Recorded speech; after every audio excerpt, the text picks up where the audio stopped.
دونوں گروہوں کے لیے۔ سائیکل چلانے والے کا بیٹا گاڑی چلانے والے سے یاری لگائے گا تو میرے محترم دوستوں مجھے خسارہ ہوگا کہ نہیں ہوگا؟ اسے پتا چائے کو شام کو اتاق میں پئیں گے، آج وہ مجھے چائے پلائے کل میں دعوت کروں گا، پھر وہ ماں کی بالیاں نہیں چھوڑے گا، بہن کی انگوٹھی نہیں چھوڑے گا، باپ کا پیسہ نہیں چھوڑے گا، پھر اپنے دوست کو کھانا کھلانے کے لیے اتنا حد سے بڑھ جائے گا کہ باپ کے سامنے کھڑا ہو کے مزوری کرے گا، اپنی ماں کو جھڑکے گا، مجھے نہیں پتا محلے میں سے جہاں سے پیسے لا کے دے دے۔ کتنی پیاری بات تھی، صدیقہ کائنات تھی محمد عربی صلی اللہ تعالی علیہ وسلم کی گھر والی، آپ کی بیویوں میں سب سے پیاری بیوی جناب عائشہ رضی اللہ تعالی عنہ۔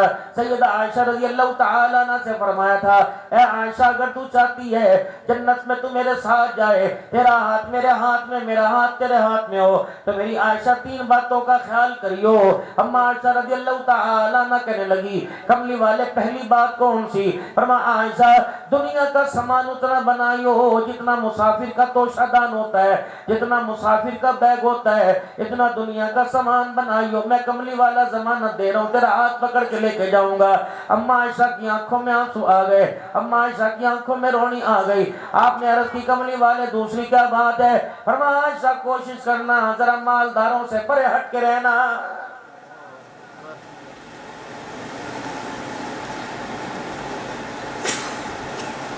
ہے تمہارے ہمارے گھر کے اندر اگر پاڑے میں محلے میں کسی کی شادی ہو، اگر تیری میری دھی رانی وہ شادی میں جوڑا پہن کے جائے، 4 دن کے بعد پاڑے میں دوسری شادی ہو وہ جوڑا پہن کے نہیں جائے گی، اسے ترس نہیں آتا اپنے باپ کے حال پر جو ساری رات بستر پہ کھوں کھوں کرتا رہتا ہے؟ ترس نہیں آتا باپ پر جو صبح سویرے سب سے پہلے کنڈا کھول کر گھر سے چلا جاتا ہے اور رات کو اس وقت آتا ہے جب میرا عزیزو گلیوں کی رونق بھی ختم ہو جاتی ہے، گھر کی چومیاں بھی ختم ہو جاتی ہے؟ اس ناکام اولاد کو شرم کیوں نہیں آتی؟ میرے عزیزو بیٹے تو دور کی بات ہے، بیٹیاں بھی کہتی ہیں ابو جی آپ کا کیا فائدہ، آپ کا کیا فائدہ، اس سے اچھا آپ نے میں پیدا کیا نہ ہوتا۔ یہ کروٹیں بدل بدل کے اللہ کو رو کے دکھاتا ہے، یا اللہ واقعی ٹھیک ہے اسے پیدا نہ کیا ہوتا، یا اللہ 20 سال ہو گئے تگاریاں اٹھا اٹھا کر 3 منزلہ اینٹیں اٹھا اٹھا کر لے جاتے ہوئے، شام کو میں گھر آیا کوئی کہتا ابو پھل لے آئے، ابو آ گئے، ابو پیسے لے آئے، پیسے لے آئے۔ کتنی بد نصیبی کی بات ہے، میں اپنوں کے اندر پرایا ہو گیا، کوئی میرا حال تک نہیں پوچھتا ابا تیرا کیا حال ہے۔ بتاؤ کتنے دن ہو گئے اولاد نے سر میں تیل ڈال لو کہ تیرے 4 جوان بالک ہیں، 4 جوان پوت ہیں جنہوں نے تیرے آ کے پیر دبائے ہو۔ اللہ اکبر، کیا گھر کے اندر شاید کسی گھر کے اندر ہوگا، اب یہ بھی پھکی پھکی یادیں رہ گئی۔ میرے عزیزو رات کو باپ 10 بجے آیا، ہانڈی چولہا ٹھنڈا پڑے، ہائے بدنصیبی، 5 بیٹیاں 1 بیوی، جس گھر والے کی ہوں اس گھر کے اندر روٹی گرم کر کے دینے والا کوئی نہ ہو۔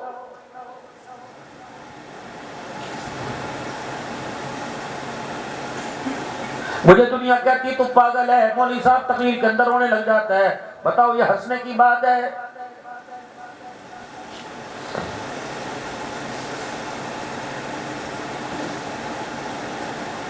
کوئی ادھر ہو کے موبائل دیکھ رہا، کوئی ادھر ہو کے موبائل دیکھ رہا، ساری رات باپ کروٹ بدل رہا ہے، کبھی اٹھ کے بیٹھ کے استنجا خانے میں جا رہا، کسی ایک بچے کو توفیق نہیں ہوتی ابا کون سی چیز ہے جو تجھے بستر پہ بے قرار کر رہی ہے؟ دن میں یہ تمہارا ملازم بنا ہوا اور رات میں تمہارا چوکیدار بنا ہوا ہے، کوئی 12 بجے آ رہا، کوئی 1 بجے آ رہا، تم نے اپنے باپ کو اتنا گھور کے دکھایا، تمہارے بزرگ باپ کے اندر جرأت ہی نہیں، وہ پوچھ سکے بیٹا دیر سے کیوں آیا ہے؟ اس مایا نے، اس پیسے نے بڑے بڑے عزت داروں کے سر جھکا دیے۔ اور میرے بابو جی میں تمہیں ایک آج وظیفہ بتا کے جاؤں گا، میں تمہیں آج عرض کر کے جاؤں گا، بے شک منت کروا لو، آج میرے عزیز اللہ سے روٹی مانگیو یا نہ مانگیو، عزت مانگیو یا نہ مانگیو، بیٹی کا جہیز مانگیو یا نہ مانگیو، آج اللہ سے میرے محترم دوستوں بزرگوں اپنی اولاد کا رشتہ مانگیو یا نہ مانگیو، آج اللہ سے 2 چیزیں مانگ لیو، یا اللہ میرے بچوں کے کردار کی حفاظت فرما، یا اللہ میرے بچوں کے لباس کی حفاظت فرما۔ میرے عزیزو آج سے 20 سال پہلے جو ہماری مائیں لباس پہنا کرتی تھی، ہماری بہنیں لباس پہنا کرتی تھی. چلو میرپور خاص کی بات نہیں، چلو تمہارے ٹنڈو جان محمد میں وہ لباس کی نظر آ رہا ہے. میرے عزیزوں 20 سال کے بعد کیا کرو گے؟ گلا بچیوں کا سینے تک آ گیا، شلوار سمٹ سمٹ کے میرے عزیزوں پنیوں تک آ گئی. اگر اب بھی تم نے اپنی بچیوں کے لباس کے بارے میں اللہ کو روکے نہ دکھایا کہ اللہ میری بچیوں کے کردار اور لباس کی پہرے داری کر دے، تو ٹنڈو جان محمد والو آنے والے وقتوں میں یہ نظریں دیکھیں گی، ہائے بد نصیبی کہ ہماری نسلوں کے جسم پہ لباس ہی نظر نہیں آئے گا.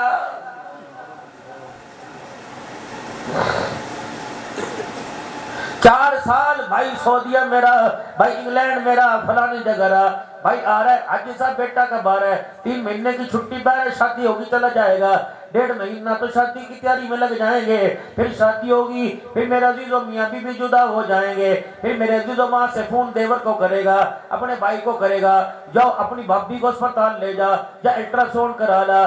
اللہ کی قسم اور ٹنڈو جان محمد والو اس زمین پر کچھ ایسے عورتیں مرد آئے تھے، اللہ اکبر اللہ اکبر، جو عورت جس کو اللہ بچہ دے تھا وہ عورت اپنے بچے کو دودھ کسی گھر کی عورت کے سامنے بھی نہیں پلایا کرے تھی. میرے محترم دوستوں بزرگوں، آج کتنی بد نصیبی کی بات ہے، بھائی سعودیہ بیٹھا ہوا اور بھابی دیور کے ساتھ پیٹ کا الٹرا ساؤنڈ کرانے جا رہی ہے.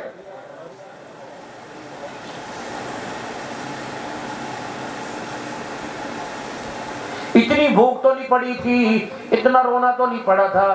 ایک گھر کا کمانے والا ہوتا، 10-12 کھانے والے وہ کرتے تھے. ہائے اللہ میں کیا کروں، کون سی دیوار میں جا کر ٹکر ماروں، ہائے میری بیٹیوں نے سر کے بال ہی بیچنے شروع کر دیے.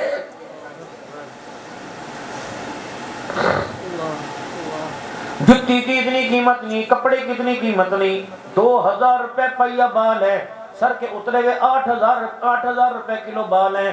اس عقل کی سمجھدارن کو تجھے سمجھ کو نہیں آتا، تیری کنگھی سے اترے ہوئے بالوں کی قیمت 8000 روپے ہے، تیرے کردار کی قیمت کتنی اونچی ہوگی.